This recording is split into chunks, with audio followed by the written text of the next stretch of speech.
तो मैंने बोला वही जो मुख्यमंत्री के पास है उसमें माल बहुत ज्यादा है। और सोच देख लीजिए, वहां से ले आता हूँ तो माल ले आऊंगा, मंत्री बना तो माल ले आऊंगा, उससे भी पेट नहीं भरा तो कोई पैसा लेकर जा रहा हो तो 10 लाख में से 9 लाख लूट लेना, 1 लाख पुलिस को बता देना। मैं जोगी जी से मांग करता हूँ पत्रकार साथियों, ये बात पढ़नी चाहिए, बात छोटी मोटी नहीं है। कल आपको भी लूटा जा सकता है, कल इस बेटी को भी लूटा जा सकता है, ये बात पढ़नी चाहिए। माननीय जोगी जी, ये व्यक्ति जो लूटने की बात करता है, आपके मंत्रिमंडल में एक भी दिन जाने के काबिल नहीं है, उसे भी आप उसको मंत्री बन के चले नहीं देंगे। मैं राजीव राय, मैं किसी नारे की बदौलत नहीं, किसी चुनावी मौसम की बदौलत नहीं, 10 सालों से हारने के बावजूद, न लड़ने के बावजूद, इसमें से कोई साथी ऐसा नहीं होगा। बड़ी जिम्मेदारी और दावे के साथ कहता हूं कि किसी साथी ने एक मैसेज भेज दिया हो, एक फोन कर दिया हो, एक व्हाट्सएप पर, फेसबुक पर, ट्विटर पर, चाहे किसी साथी के जरिए एक मैसेज भेज दिया होगा कि मुझे इलाज की जरूरत है, मुझे ये मदद की जरूरत है, मुझे पुलिस से जरूरत है, मुझे प्रशासन से बात करने की जरूरत है, और आपके बेटे भाई ने कभी उसे मना किया हो या मुझसे उसके लिए 4 कदम चलने का काम नहीं किया। मैं लाख परिस्थितियाँ, मैं तो छोड़ के जा सकता था ना।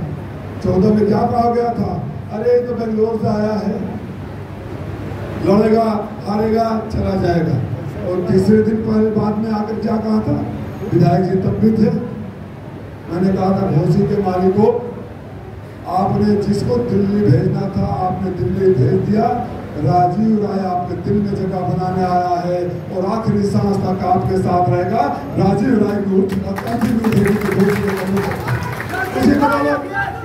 चलाने वाला किसी पार्टी में आजकल तो वॉशिंग मशीन लेकर घूम रहे हैं, वॉशिंग मशीन लेकर घूम रहे हैं। मैं चला गया होगा, लेकिन आज यहाँ खड़ा होकर आपसे आंखें कैसे मिलाता, आप क्या कहते, ये भी तो औरों की तरह निकला, कसमें खाया, वादे किया और मौका निकल देते ही निकल गया। मेरे ऊपर इतना दबाव था कि बेंगलोर के एयरपोर्ट पर कैबिनेट मंत्री ने मुझे बुलाकर बोला, राय साहब you are a right man in wrong party, you should join BJP. Rai साहब एक बहुत अच्छे आदमी है, लेकिन गलत पार्टी में, आप हमारी पार्टी ज्वाइन कर लीजिए, आप जो चाहेंगे तो मिलेंगे। और ये टिकट मिलने के बाद अब तक लगभग 40 आर्डर और नोटिस इश्यू हो गए।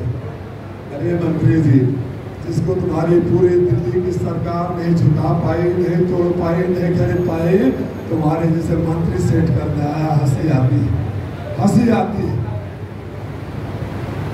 मेरे मालिकों, मैं जानता हूँ बहुत देर से गुजारता हूँ, लेकिन हर रात की सुबह होती है।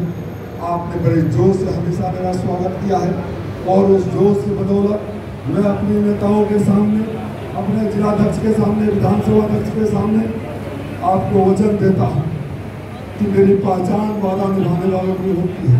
मेरी पहचान उन लोगों में से होती है जो चट्टान की तरह खड़ा रहते हैं।